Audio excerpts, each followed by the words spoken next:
আলোকিত বানাই দেন। সকলে একটু চিৎকার দেবেন আল্লাহুম্মা আমিন। কুরআনের বাণী যে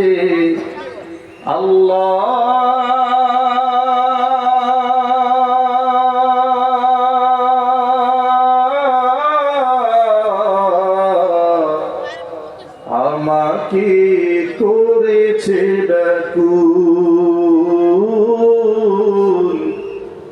আমাকে করেছে ব্যাকুল। কুরআনের বাণী যে আল্লাহ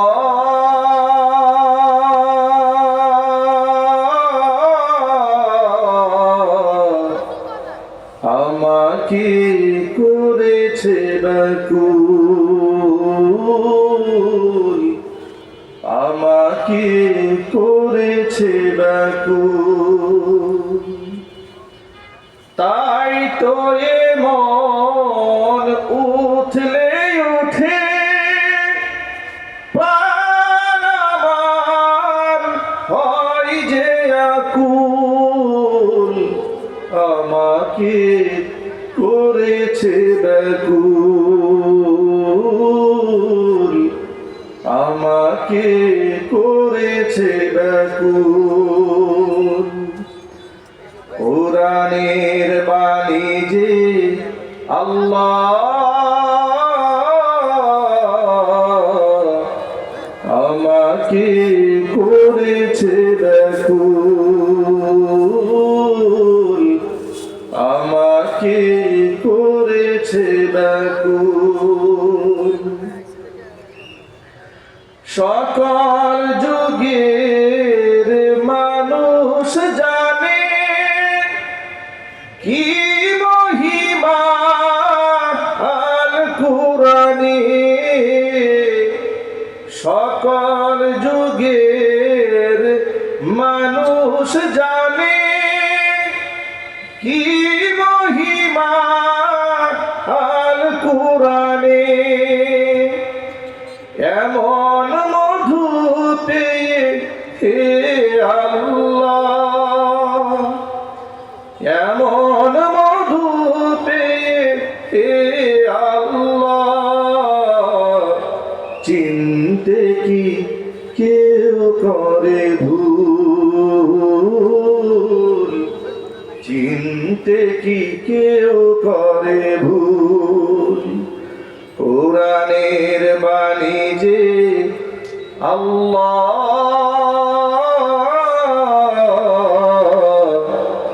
আমাকে করেছে ব্যাকুল, আমাকে করেছে ব্যাকুল, আমাকে করেছে ব্যাকুল।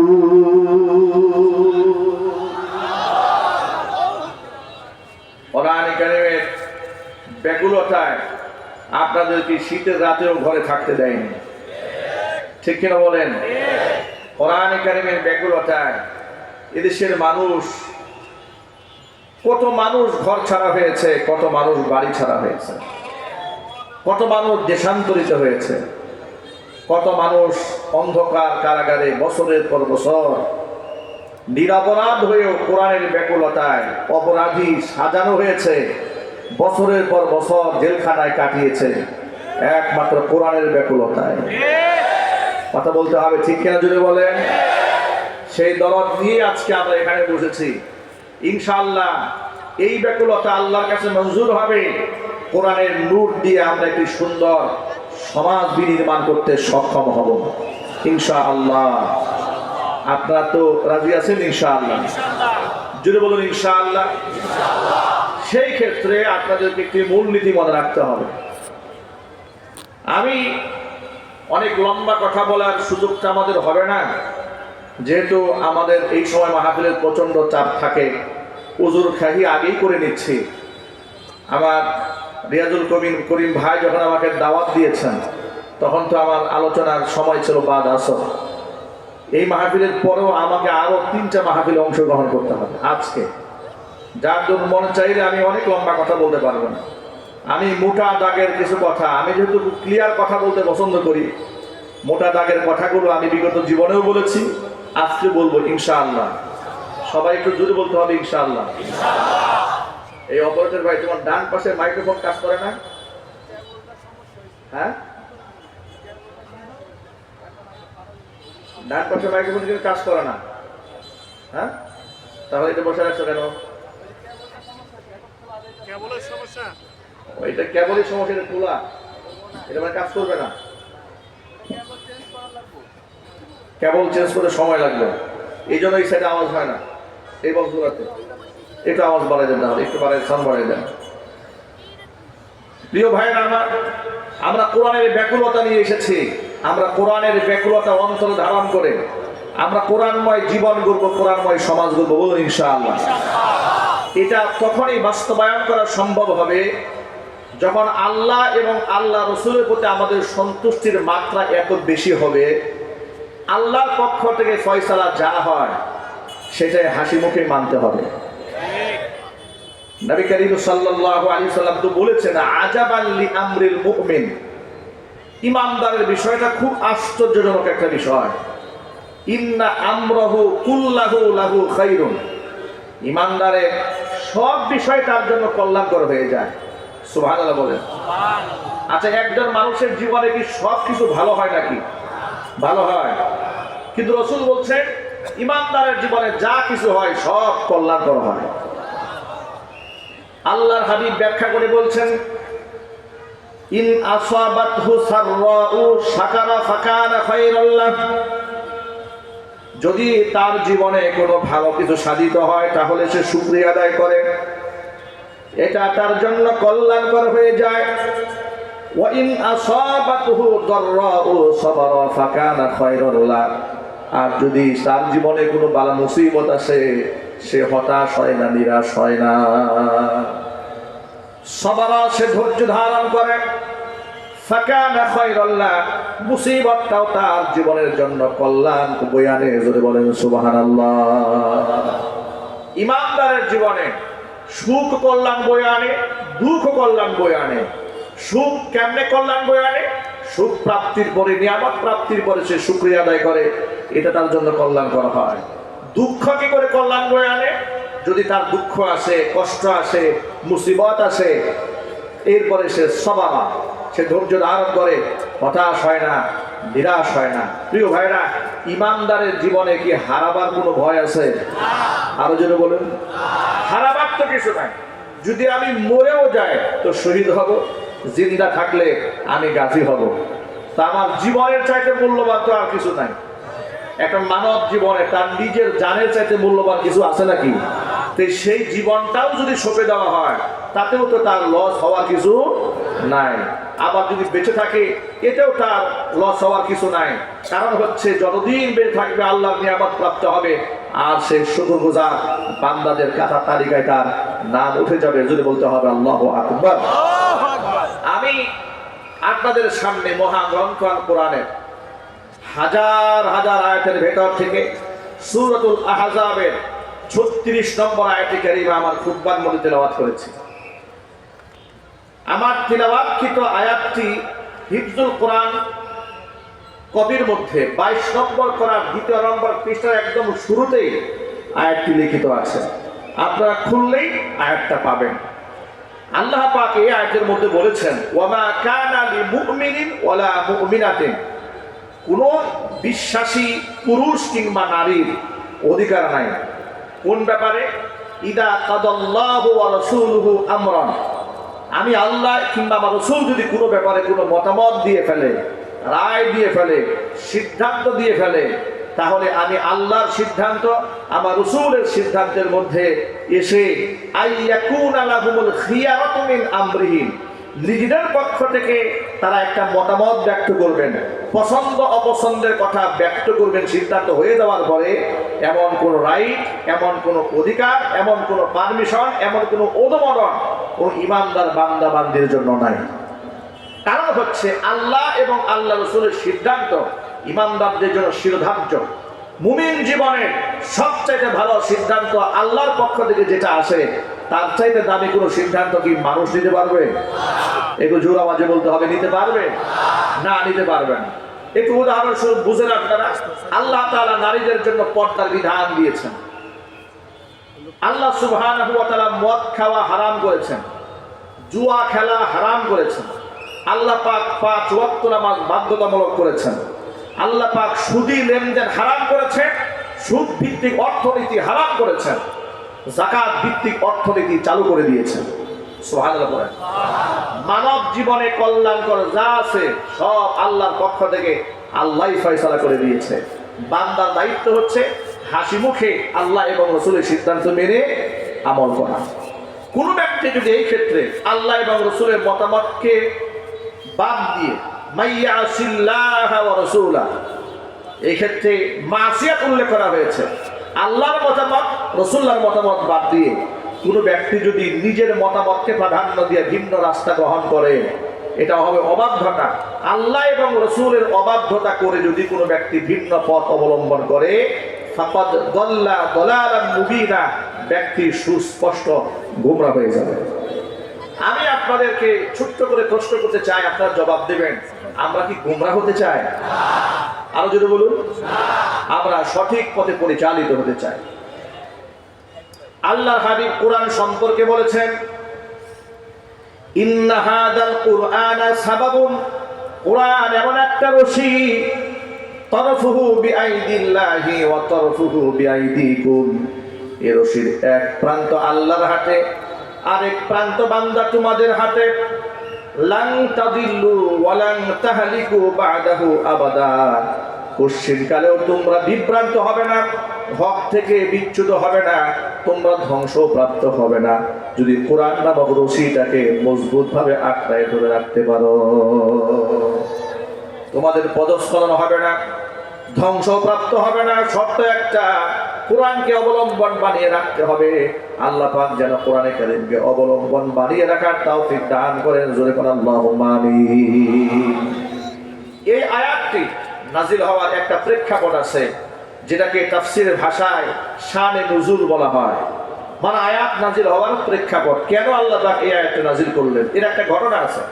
ঘটনা হচ্ছে নবী করিম সাল্লাল্লাহু আলাইহি ওয়াসাল্লামের আপন ফুফাতো বোন যায়েনাব বিনতে জাহাশ রাদিয়াল্লাহু তাআলা আনহা, তাকে আল্লাহর হাবিব সাল্লাল্লাহু আলাইহি ওয়াসাল্লাম নিজের পালক পুত্র যায়েদ বিন হারেসা রাদিয়াল্লাহু তাআলা আনহুর পক্ষ থেকে বিবাহের পয়গাম পাঠালেন তার কাছে। যায়েনাব বিনতে জাহাশ রাদিয়াল্লাহু তাআলা আনহা রাসূলের ফুফাতো বোন, কুরাইশ বংশী সুন্দরী নারী। তিনি যখন শুনতে পেলেন যে রাসূল আমার জন্য পাত্র সিলেক্ট করেছে যায়েদ বিন হারেসাকে, তিনি এটা মন থেকে অ্যাকসেপ্ট করতে পারলেন না। অ্যাকসেপ্ট করতে না পারার পেছনে তার যৌক্তিকতা ছিল যে আমি হলাম কুরাইশ বংশের একটা স্বাধীনা মুসলিম রমণী, আমার সামাজিক স্ট্যাটাস বংশীয় মর্যাদা অনেক উপরে। পক্ষান্তরে যায়েদ বিন হারেসা হচ্ছে কৃতদাস, উকাজের মেলা থেকে তাকে 8 বছর বয়সে খরিদ করা হয়েছিল। সুতরাং একজন কৃতদাসের সাথে যদিও সে রাসূলের পালক পুত্র হিসেবে এখন সে মর্যাদা পেয়েছে, কিন্তু তার সাথে আমার বিবাহ বন্ধন হবে, এটা আমি মন থেকে মানতে পারলাম। তিনি গ্রহণ করলেন না এই প্রস্তাব। সাথে সাথে তার ভাই আব্দুল্লাহ ইবনে জাহাশ, যায়েনাব বিনতে জাহাশের ভাই, তিনিও এই প্রস্তাব অ্যাকসেপ্ট করলেন না। তার পরিপ্রেক্ষিতে আল্লাহ তাআলা আয়াতটা নাজিল করলেন। আয়াত নাজিল হওয়ার পরে এই আওয়াজ যখন যায়েনাব বিনতে জাহাশের কান পর্যন্ত পৌঁছেছে, তখন তিনি বললেন, আল্লাহ এবং রাসূলের সিদ্ধান্তই চূড়ান্ত। হুজুর যে সিদ্ধান্ত দিয়েছেন যায়েনাব যায়েদ বিন হারেসাকে বিবাহ করতে হবে, আমি হাসি মুখে আল্লাহ এবং রাসূলের সিদ্ধান্ত মেনে নিলাম। একটু জোরে আওয়াজে বলতে হবে আল্লাহু আকবার। আয়াতটি মুফাসসিরিনে কেরামরা লিখেছেন, যদিও আয়াতটি নাজিল হয়েছে একটা খাস ঘটনাকে কেন্দ্র করে, কিন্তু ঘটনার হুকুম ব্যাপক। প্রত্যেকটা মুমিন মুসলমানের জীবনে আল্লাহ এবং রাসূলের সিদ্ধান্তই শিরোধার্য। এই ক্ষেত্রে কোনো যুক্তি চলবে না, কোনো তর্ক বাণিজ্য করা যাবে না। যেমন আমরা যদি আমাদের যুবক ভাইদেরকে বলি, যুবকেরা মুখে দাড়ি রাখতে হবে, দাড়ি রাখার বিধানটা ওয়াজিব। সব ফুকাহায়ে কেরাম এই ব্যাপারে একমত। দাড়ি রাখা কি জোরে বলেন তো ভাই? আর সবাইকে জোরে বলতে হবে, দাড়ি রাখার বিধানটা ওয়াজিব। 100 যুক্তি সামনে নিয়ে দাঁড়িয়ে যায়, হুজুর এখনো বয়স হয় নাই, চাকরি বাকরি করি, ব্যবসা বাণিজ্য করি, দাড়ি রাখলে মিথ্যা কথা বলা যায় না, কিন্তু যেহেতু মিথ্যা কথা বলতে হয় এই জন্য আমি দাড়ির অমর্যাদা করতে চাই না, এই জন্য কেটে ফেলি। কি বুদ্ধি দেখছেন? উনি দাড়ির অমর্যাদা করবে না, মিথ্যা কথা বলতে হয় তো, এই জন্য দাড়ি আগে থেকেই কামায় রাখে। এরকম বুদ্ধি শুনলে শয়তান কিন্তু খুব খুশি হয়, ঠিক কিনা যদি বলেন? দাড়ির ক্ষেত্রে হাজারো যুক্তি দাঁড় করায় দেয়, আবার না রাখার পেছনে গল্প করে বলে, হুজুর দাড়ি এত গুরুত্ব নিয়ে পড়ে আছেন আপনি, গোটা দেশ চলতেছে একদিকে আর আপনি দাড়ি নিয়ে পড়ে আছেন। আমি বলি ভাই, আমি শুধু দাড়ির কথা বলি না, এটা এক্সাম্পল বলেছি। দাড়ি, টুপি, তাসবিহ, জায়নামাজ, সুন্নতের মেসওয়াক থেকে শুরু করে সুন্নতে নববী, বাস্তব জীবনের সকল ক্ষেত্রে আল্লাহর নবীর আদর্শগুলোকে হাসি মুখে মানতে হবে। কোন বিধানকে তুচ্ছ করা, ব্যঙ্গ করা, খাটো করা, ছোট করে দেখার কোনো সুযোগ নাই। যদি কোন ঠিক কিনা? আমার মায়েদের জন্য আল্লাহ তাআলা পর্দা করা ফরজ করে দিয়েছেন। নবী করিম সাল্লাল্লাহু আলাইহি ওয়াসাল্লাম বলেছেন, সালাসাতুন ক্বাদ হারামাল্লাহু আলাইহিমুল জান্নাত, তিন শ্রেণীর মানুষের জন্য জান্নাত আল্লাহ হারাম করেছেন। এক নাম্বার হচ্ছে মুদমিনুল খামর, যারা মদ্যপান করে তাদের জন্য আল্লাহ জান্নাত হারাম। দুই নাম্বার হচ্ছে ওয়াল আক্কু, পিতা মাতার অবাধ্য সন্তান যারা, তাদের জন্য আল্লাহ জান্নাত হারাম। তিন নাম্বার ওয়াদাইয়ুসুল্লাযী ইউকিররু ফি আহলিহিল খাবাহ, ওই দাইয়ুস পুরুষ, যে দাইয়ুস পুরুষ তার অধীনস্থ নারীদেরকে অশ্লীল কাজের দেখার পরেও সে প্রতিবাদ জানায় না, অন্যায়ভাবে চলাফেরা করার পরে বাধা সৃষ্টি করে না, এমন পুরুষের জন্য আল্লাহর জান্নাত হারাম। জোরে কর নাউজুবিল্লাহ। এখন যদি পর্দার কথা বলা হয়, যুক্তি দেখায় বলে, হুজুর ধর্মীয় গোঁড়ামিটা একটু বাদ দেন, ধর্মান্ধতা বাদ দিয়ে দেন। দেখুন, আমাদেরকে ধর্মান্ধ বলে বামপন্থীরা। আমি আপনাদের অত্যন্ত বিনয়ের সাথে প্রশ্ন করি, আপনারা বলুন তো, যারা ধর্মীয় জ্ঞান রাখে, ধর্ম পালন করে, মান্য করে, তারা ধর্মান্ধ নাকি যারা জানে না তারা ধর্মান্ধ? ধর্মান্ধতা কাকে বলে? ধর্মের ব্যাপারে অন্ধ, ঠিক কিনা বলেন? যারা ধর্মীয় জ্ঞান রাখে না তারা ধর্মান্ধ হতে পারে।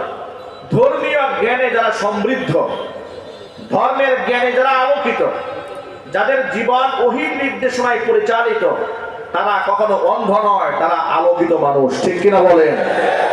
ধর্মান্ধ তারা যারা ধর্মের কোনো বালাই যাদের জিন্দেগিতে নাই, চুরি, ডাকাতি, মিথ্যা, জেনা, বদমাশি, খুন খারাপি, ধর্ষণ, রাহাজানি, অজস্র অপকর্মে যারা গোটা জীবনটাকে ডুবিয়ে রেখেছে, তারাই হচ্ছে আসল ধর্মান্ধ। চোর নিজের চুরি কখনো স্বীকার করে না, অন্যের উপর চাপিয়ে দিতে চায়। এই জন্য ক্ষুধাদ্রোহী এবং ধর্মান্ধরা আলেমদেরকে ধর্মান্ধ বলতে চায়। আমরা যখন ধর্মের ব্যাপারে ইসলামের শরীয়তের কথা জাতির সামনে উপস্থাপন করি, তখন তারা আমাদেরকে উল্টা টিটকারি দিয়ে বলে, এরা ধর্মীয় গোঁড়ামির মধ্যে আছে। একবিংশ শতাব্দীতে এসে ধর্মের নামে এত বাড়াবাড়ি চলে না। হিজবুত তাওহীদের মহিলারা রাস্তাঘাটে পত্রিকা বিক্রি করে, এমনকি বর্তমানে তারা অনলাইনে সোশ্যাল মিডিয়াতে খুব সুন্দর করে সেজেগুজে বিভিন্ন পণ্য বিক্রি করে, একেবারে সিনেমার নায়িকাদের স্টাইলে। যদি আপনি বাধা দেন, ওরা আপনাকে বলবে ধর্মীয় গোঁড়ামি ভালো নয়। কথা বুঝতে পেরেছেন? ওরা আপনাকে বলে গেলে ধর্মীয় গোঁড়ামি ভালো নয়। আমি আপনাকে এখন হাদিস থেকে প্রমাণ দেব, পর্দার ব্যাপারে আল্লাহর নবীর সিদ্ধান্ত চূড়ান্ত। আল্লাহর নবী, আপনারা একটু বলেন তো, হুজুর কি গোঁড়ামি করেছেন? ইমানি প্রশ্ন, একটু জোরে বলবেন। আল্লাহ রসুল গোঁড়ামি করেছেন? আল্লাহ রসুলের চেয়ে ইনসাফ এই পৃথিবীতে আর কেউ করতে পারবে? তিনি তার স্ত্রীদের পর্দার ব্যাপারে কত কঠোরতা আরোপ করেছেন লক্ষ্য করেন।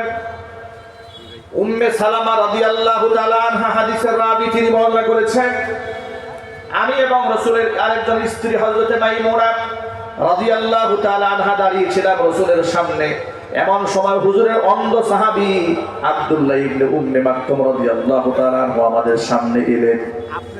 নবীজি আমাদেরকে বলেন ইহতাজিবা মিনহু, তাদের থেকে পর্দার আড়ালে চলে যাও। ইতিমধ্যে পর্দার আয়াত নাযিল হয়ে গেছে, আমাদেরকে পর্দার আড়ালে চলে যেতে বাইরে বললেন। উম্মে সালামা বলছেন, আমি রাসূলুল্লাহকে ডেকে বললাম, আলাইসা হুয়া আ'মা লা ইউবসিরুনা ওয়া লা ইয়ারিফুনা। হে রাসূল, তিনি তো অন্ধ ব্যক্তি, তিনি তো আমাদেরকে দেখতেও পারবেন না, আমাদের চিনতেও পারবেন না। নবীজি তখন আমাকে পাল্টা প্রশ্ন করে বলছেন, উম্মে সালামা বলছেন, আফা আমিয়া ওয়ানি আনতুমা আলাস্তুমা তুবসিরানি। আব্দুল্লাহ ইবনে উম্মে মাকতুম জন্মান্ধ, তোমাদের দেখতে পারবে না, কথা মেনে নিলাম। তোমরা দুইজনে তো আর অন্ধ নও, তোমরা তো অবশ্যই তাকে দেখতে পারবে। সুতরাং তোমরা অকারণে বিনা কারণে একটা অন্ধ সাহাবীর দিকে তাকাতেও পারবে না। জোরে জোরে বলেন সুবহানাল্লাহ। পর্দার ব্যাপারে এবং পর্দার আমালের ক্ষেত্রে, নারী পুরুষের হিজাব এবং পার্টিশনের ব্যাপারে আল্লাহ নবী আমাদের জন্য আদর্শ। এছাড়া পৃথিবীর আমাদের জন্য আর কেউ আদর্শ হতে পারে না। কথা একটু বলতে হবে তো ভাই, ঠিক কিনা বলেন? অনেকে যুক্তি তর্ক দিয়ে বলে, হুজুর মালয়েশিয়ার মেয়েরা পরপুরুষের সামনে মুখ খুলে চলে, ইন্দোনেশিয়ার মেয়েরা মুখ খুলে চলে, ইরানের মেয়েরা মুখ খুলে চলে, ইরাকের মেয়েরা মুখ খুলে চলে। আচ্ছা, Malaysia, Indonesia, Iraq, Iran, Lebanon, France, Britain, Canada, Germany কিংবা সৌদি আরব, এগুলা কি আমাদের ধর্মের মডেল? আরো জোরে আওয়াজ দিয়ে বলেন। আমাদের ধর্মের মডেল হচ্ছে কোরআন এবং সুন্নাহ। আমাদের মডেল হচ্ছে বিশ্বনবী মুহাম্মদ রাসূলুল্লাহ সাল্লাল্লাহু আলাইহি ওয়াসাল্লাম। ইতিহাসটা আপনাদের ভুলে যাওয়ার কথা নয়, আপনাদেরকে একটু স্মরণ করিয়ে দিই। এই দেশে ভাস্কর্যের নামে যখন রাস্তা রাস্তা মূর্তি বানানো হচ্ছিল, আলেমরা যখন প্রতিবাদ জানিয়েছিলেন, আমাদের আকাবির যারা, আমাদের বড় যারা, যারা গোটা দেশের ধর্মীয় অঙ্গনে, আধ্যাত্মিক অঙ্গনে, রাজনৈতিক অঙ্গনে যারা প্রভাবশালী, তারা রাষ্ট্রের সরকারকে বুঝিয়েছে, বলেছে, নানাভাবে বোঝাবার চেষ্টা করেছে। 90 থেকে 95% মুসলিম অধ্যুষিত এই দেশে এই শিরকি কালচারটা চালাবেন না। যার নামে আপনারা মূর্তি বানাতে চাচ্ছেন, প্রয়োজনে এতিমখানা বানান, মাদ্রাসা বানান, মসজিদ বানান, তিনি কবরে সওয়াব পাবেন, ইসালে সওয়াবের ব্যবস্থা হবে। যেখানে সেখানে মূর্তি বানাবেন না। আমি নিজে বুটবাজার কেন্দ্রীয় জামে মসজিদে জুমার খুতবায় নেতৃবৃন্দের সামনে বলেছি যে মূর্তি বানানো জায়েজ নেই, হারাম। ভাস্কর্যের নামে বানান, মূর্তির নামে বানান, এই ভাস্কর্যের পূজা হোক, অর্চনা হোক আর নাই হোক, আপনি যেভাবেই বানান সেভাবেই হারাম। এগুলা বোঝাবার পরে আবার বিনয়ের সাথে বলেছি, মৃত ব্যক্তি রূহের মাগফিরাত কামনা করতে চান তো এতিমখানা করেন, মসজিদ করেন, ইসালে সওয়াবের ব্যবস্থা হবে। তারা আমাদের এই বক্তব্যকে অ্যাকসেপ্ট তো করলই না, উল্টা থানায় গিয়ে পরামর্শ করে মাদানী হুজুর জাতির পিতার বিরুদ্ধে বক্তব্য দিয়েছে। তাকে এই বুটবাজার কেন্দ্রীয় মসজিদে আর জুমার খুতবা দিতে দেওয়া হবে না। ষড়যন্ত্র শুরু হয়ে গেল। পরের দিন থেকে, পরের জুমা থেকে দেখি একের পর এক শুধু মসজিদের পুলিশ আসে। এক জুমায় আসে, 2 জুমায় আসে, 3য় জুমায় আসে, পুলিশ মসজিদে ঘেরাও করে রাখে। পুলিশ প্রশাসন লোকদের জিজ্ঞেস করলাম, ভাই এত মানুষ আপনারা কেন মসজিদে এসেছেন? আমাকে প্রশাসনের লোকেরা বলল, হুজুর আপনার নিরাপত্তা দেওয়ার জন্য আসছে।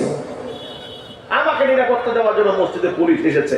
অন্য দিক থেকে আমি যে বাসায় ভাড়া থাকতাম গাছাতে, আমার বাড়িওয়ালাকে বলে এসেছে আপনার বাসায় মাদানী হুজুর যেন উঠতে না পারে, উঠলে কিন্তু আপনি সহ মামলা খাবেন। কথা বুঝতে পেরেছেন? এর মানে হাইকমান্ড থেকে নির্দেশ দেওয়া হয়েছে আমাকে গাজীপুর থেকে উচ্ছেদ করবে, মসজিদ থেকে তাড়াই দেবে। সর্বশেষ তাকে বললাম যে ভাই এক কাজ করেন, আপনার তো আমাকে নামাজ পড়াতে দিতে চাচ্ছেন না, আমার নামে একাধিক মামলা দিয়ে দেবেন, আমাকে হয়রানি করছেন। একটা কাজ করেন, আমি একটা জুমা পড়িয়ে আমার মসজিদের মিম্বার থেকে এত বছর নামাজ পড়িয়েছি, অন্তত মুসল্লিদের কাছ থেকে একটা বিদায় নিয়ে যায়। আমাকে ডিরেক্ট বলল, না আপনি বিদায় নিতে পারবেন না, বিদায় নিতে গেলে মসজিদে একটা হট্টগোল লাগবে, আপনার ভক্তরা মিছিল নিয়ে দাঁড়ায় যাবে, সুতরাং আপনি বিদায় নিতে পারবেন না, আপনি চুপচাপ চলে যাবেন, একবারের জন্য মসজিদে আসবেন না, যদি আসে পরিস্থিতি যদি খারাপ হয় এজন্য আপনি দায়ী হবেন। আমি সসম্মানে সেখান থেকে চলে গেলাম। 4 বছর পরে জুমার মসজিদে আসলাম।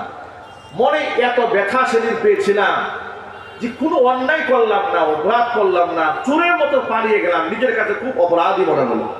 আর মনে মনে ভাবলাম এই দিন দিন নয়, দিন আরো আছে। ওয়াতিলকাল আইয়ামু নুদাবিলুহা বাইনান নাস, দিন তো আল্লাহর হাতে, এটা আল্লাহ যে কোনো সময় ঘুরাই দিতে পারে। আমাদেরকে আমাদের কর্মসংস্থান থেকে, খেদমতের অঙ্গন থেকে বিদায় নেওয়ার সুযোগ স্বৈরাচারীর আমলে দেওয়া হয় নাই। স্বৈরাচারী 16 বছর দেশের শাসন করেছে, জুলুম করেছে, নির্যাতন করেছে, গুম করেছে, খুন করেছে। 5 আগস্টে জাতির সামনে শেষ ভাষণ দিয়ে বিদায় নিয়ে যেতে চেয়েছিল, সেনাবাহিনী বলেছে সময় মাত্র 45 মিনিট। প্রস্তুতি নেবেন না, খুতবা দেবেন না, ভাষণ দেবেন না, গাঁটটি গুছকা গুল করবেন, সিদ্ধান্ত আপনার।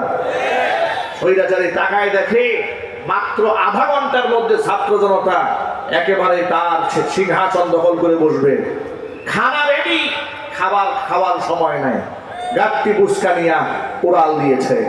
বিষয়টা এমন দাঁড়িয়েছে, তুমি আলেমদেরকে তার কর্মসংস্থান থেকে বিদায় নেওয়ার সুযোগ দাও নাই, তুমি কেমনে বিদায় নিবা? তোমাকে চোরের মতো গলায় জুতার মালা দিয়ে পালিয়ে যেতে হবে।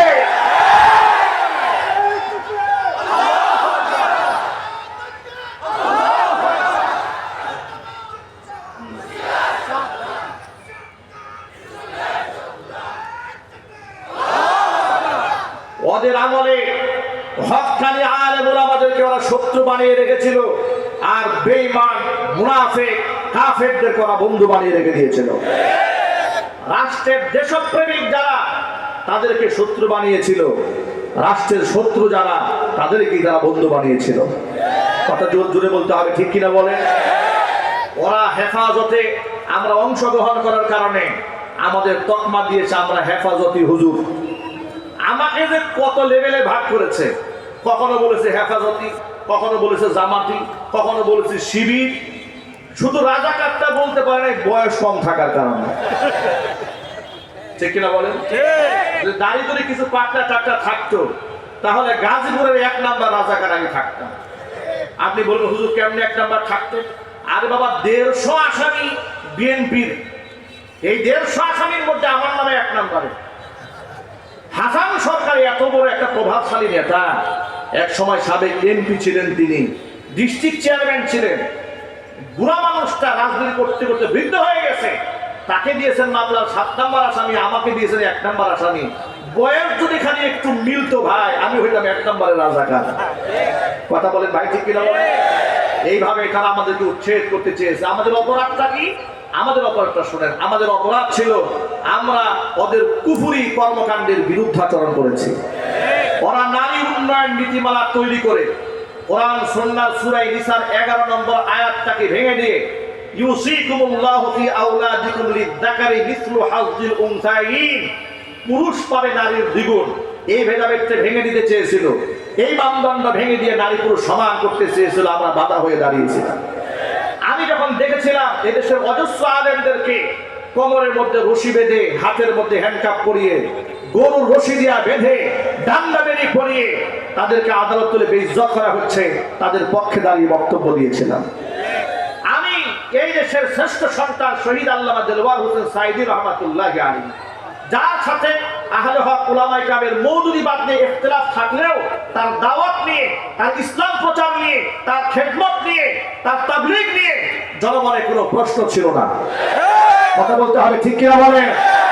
এমন একজন মানুষকে যখন তোমরা ধর্ষণকারী 300 নারীকে ধর্ষণ করেছে, খুন করেছিল, এই ধরনের অপরাধী বানিয়ে বছরের পর বছর জেলখানা আটকে রেখেছিলে, আমি তার হয়ে লাইভ করে বলেছিলাম যে ভাই, উনি শুধু জামাতের নেতা এটাই তো পরিচয় না, এই পরিচয় ছাড়াও তো তার অনেক বড় বড় পরিচয় আছে।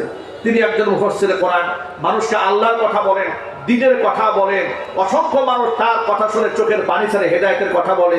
একজন আলেম হিসেবে তো তার একটা ন্যূনতম সম্মান পাওয়া উচিত। এ কথা আমি খোলামেলা বলেছিলাম। আমি মাজলুম এই আলেমের পক্ষে দোয়া কেন করলাম?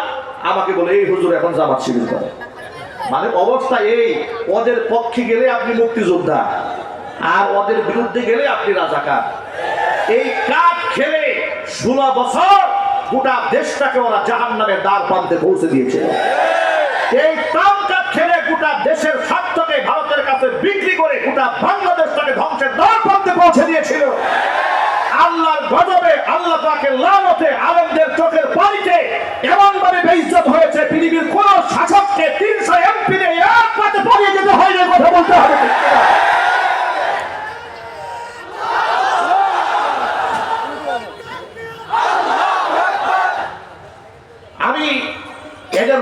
চক্ষুকে ভয় করে নেই। ওরা আমার নামে একাধিক মামলা দিয়েছে, মাহফিল স্টেজ থেকে ধরে নিয়ে মামলা দিয়েছে, আমার পকেটে ককটেল বোমা পাওয়া গেছে, এরকম সাজিয়েছে। এত মামলা দেওয়ার পরে যখন জবান বন্ধ করতে পারে নাই, আমাকে এলাকা ছাড়া করেছে। আমার প্রিয় ভাইরা, মনে রাখবেন, ইমানদারদের জীবনে বিপদ আসবে, কিন্তু তাই বলে হতাশ হওয়ার কিছু নাই। কারণ যারা আল্লাহর জন্য কথা বলে তাদের কোনো ভয় নাই। কি বলেন আপনারা? ওরা কিন্তু সব আলেমের শত্রু ছিল না। আমরা যখন জেল খাটিয়ে জরিমানা দেই, তখন এই বাংলাদেশের কিছু আলেমরা ওদের মাথার মুকুট ছিল। এমনকি জাতীয় সংসদে দাঁড়িয়ে ওরা বলেছে কোন হক্কানি আলেমকে গ্রেফতার করা হয় নাই। যাদেরকে গ্রেফতার করা হয়েছে সব ধর্ম ব্যবসায়ীদেরকে গ্রেফতার করা হয়েছে। এখন আপনারা বলেন, যাদের গ্রেফতার করা হয়েছিল তারা ধর্ম ব্যবসায়ী? ইমানদারের মতো জবাব দেবেন। আল্লামা মামুনুল হক ধর্ম ব্যবসায়ী, জুনায়েদ আল হাবিব ধর্ম ব্যবসায়ী, সাখাওয়াত হোসেন রাজি ধর্ম ব্যবসায়ী, রফিকুল্লাহ মাদানী ধর্ম ব্যবসায়ী, এরপরে আজিজুল হক ইসলামাবাদী ধর্ম ব্যবসায়ী, এবং শীর্ষ আলেমদের নামে তালিকা তৈরি করেছিলে, দুর্নীতি দমন কমিশনে তোমরা জমা দিয়েছিলে, এমনকি মানুষের সামনে তাদেরকে খাটো করেছিলে, বেইজ্জত করেছিলে। বিচারপতি, সাবেক বিচারপতি কালামানিক আলেমদের নামে এই চক্রান্ত করেছিল। আল্লাহ তাআলা, আহারে সুবহানাল্লাহ, আগে কোন সুবহানাল্লাহ, আল্লাহু আকবার বলেন। কোরআন মাজিদের একটা আয়াত আমার মনে পড়েছে। আল্লাহ পাক বলেন, আফাতুমিনুনা বিবা'দিল কিতাবি ওয়া তাকফুরুনা বিবা'দ ফামা জাযাউ মান ইয়াফআলু যালিকা মিনকুম ইল্লা খিzyun ফিল হায়াতিদ দুনিয়া ওয়া ইয়াওমাল কিয়ামাতি ইউরাদুনা ইলা আশাদ্দিল আযাব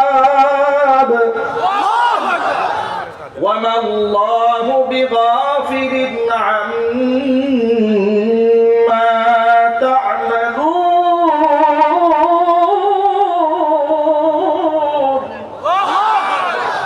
আল্লাহ পাক বলেন, আমার নাযিলকৃত বিধানে কিছু অংশ ঈমান আনবে আর কিছু অংশ করবে অস্বীকার। এই যদি হয় তোমাদের কারো চরিত্র, ফামা জাযাউ মান ইয়াফআলু যালিকা মিনকুম ইল্লা খিzyun ফিল হায়াতিদ দুনিয়া, দুনিয়াতে তাকে লাঞ্ছনা গঞ্জনা তাকে পোহাতে হবে। ওয়া ইয়াউমাল কিয়ামাতি ইউরাদ্দুনা ইলা শাদ্দিল আযাব, কিয়ামতের দিন তাকে আরো কঠিন শাস্তির সম্মুখীন করা হবে। তোমাদের কৃতকর্ম সম্পর্কে আমি আল্লাহ উদাসীন নই, গাফিল নই। ঠিক কিনা বলেন? 116 জন আলেমের নামের তালিকা যেই সাবেক বিচারপতি শামসুদ্দিন চৌধুরী কালামানিক যার নেতৃত্বে হয়েছিল, আহারে দেশটা স্বাধীন হতে না হতেই কালামানিকের যে কি কালা দশা, কলা পাতার মধ্যে শুয়ে আছে। আহারে মনে হচ্ছে ওর চাইতে বড় ইতিম এই দেশে আর কেউ নাই। অথচ দুদিন আগে ওর হুঙ্কারে টেলিভিশনের টক শো ফাটিয়ে ফেলেছে। কথা বলতে হবে তো ভাই, ঠিক কিনা বলে? আলেমদেরকে বেইজ্জত করেছে। প্রত্যেকটা কাজের একটা রিঅ্যাকশন আছে না না ভাই? সাইড এফেক্ট আছে না নাই? আলেমদের সাথে বেইজ্জত যে যত বেশি করেছে, জুতার বাড়ি সেই তত বেশি খেয়েছে। এখন আপনাদেরকে একটা ব্যাপারে ঐক্যবদ্ধ হতে হবে, সেটা হচ্ছে এই রক্ত দিয়ে জীবনের ঝুঁকি নিয়ে রাষ্ট্র তো আলহামদুলিল্লাহ আমরা স্বাধীন করেছি, কিন্তু স্বাধীনতা যেন রক্ষা করতে না পারি এই জন্য চক্রান্ত কিন্তু থেমে নাই। ঠিক না ভাই? চক্রান্ত থেমে নাই। এই স্বাধীনতাকে ধরে রাখতে হবে। আর যারা আমার ভাইদেরকে গুম করেছে, খুন করেছে, মিথ্যা মামলা দিয়ে বছরের পর বছর আটকায় রেখেছে, আয়না ঘরের মধ্যে রেখে পাশবিক নির্যাতন চালিয়েছে, এদের প্রত্যেকটাকে আইনের আওতায় এনে এমন দৃষ্টান্ত স্থাপন করতে হবে যাতে আগামী 100 বছর করে কিয়ামত পর্যন্ত অন্তর্পক্ষে শাহজালাল ইয়ামানির এই পুণ্যভূমিতে আর দ্বিতীয় কোনো শেখ হাসিনার জন্ম না হয়। আপনারা কি ঐক্যবদ্ধ হয়ে সংগ্রাম করতে রাজি আছেন? যারা দুহাত দেখতে চাচ্ছি।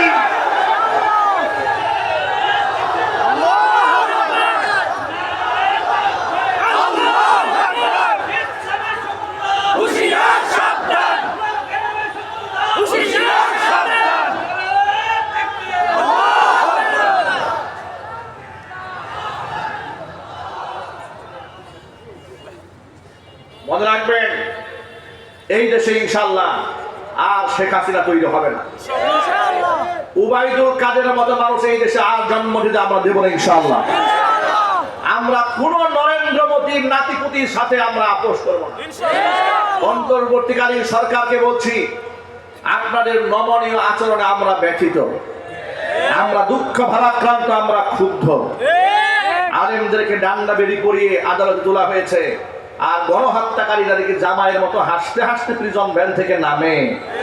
খুনিদের সাথে এত পিরিত এই জাতি মানবে না।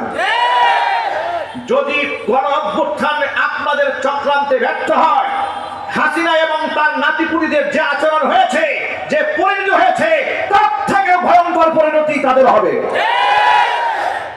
সুতরাং এদেরকে প্রত্যেকটাকে তালিকাভুক্ত করতে হবে। যদি এদেরকে আগে থেকে কঠোর হস্তে দমন করা যেত, যেমন কুকুর তেমন মুগুর দেওয়া হতো, তাহলে আজকে গোটা দেশের এই নৈরাজ্যকর পরিস্থিতি সৃষ্টি হতো না। আজকে কেন সচিবালয়ের মতো এমন একটা কেয়ার ইউনিট, এমন একটা সুরক্ষিত জায়গার মধ্যে আগুন লাগে?